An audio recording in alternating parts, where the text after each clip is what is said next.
One day, Bob decided to go to the zoo. When he got to the ape cage, he found himself looking at a big male ape who was staring right back at him. When he scratched his head, so did the ape. Noticing this, Bob decided to have some fun. So, he started to scratch under his arms and jump around saying, "Ooh, ooh, ooh." And so did the ape. Stopping to think about what to do next, Bob scratched his chin as he was thinking. Before he could even react, the ape pulled the bars of his cage apart, jumped the moat, and that was the last thing Bob could remember. A few weeks later, Bob comes to in a hospital room and finds himself in full traction. When they realized that he was finally awake, the staff brought a man into his room and left the two of them alone. "Mr. Smith, my name is Albert. I'm the zookeeper, and I want to see if we can figure out what happened before you were attacked." "I don't know," replied Bob. "I was watching the ape and noticed he was mimicking my movements." "Please tell me exactly what you did," said the zookeeper. "Well, when I first noticed it, I was scratching my head. Then I noticed he was scratching his head too. So I started to play around and started to scratch my underarm and make ooh ooh sound." "Then what happened?" asked the zookeeper.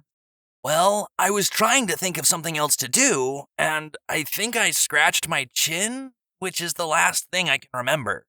"You scratched your chin? Oh, that explains everything!" exclaimed the zookeeper. "You see, in ape language, that means screw you." "Thank goodness, because if the attack was unprovoked, we'd have to put him down." Bob spent another 6 months in traction. If you've ever been in a cast, you can only imagine the misery of 6 months of not being able to move, or even get to that one itch without someone else's help. Bob spent the whole time coming up with a plan to get revenge on that darned ape. When he's finally released from the hospital, he goes to the local butcher where he buys a giant Polish sausage and a pair of butcher knives. He then goes straight to the zoo and marches up to the ape cage, where he is soon standing face to face with his attacker. "Remember me?" he asked as he got the ape's attention. The ape was once again mimicking him.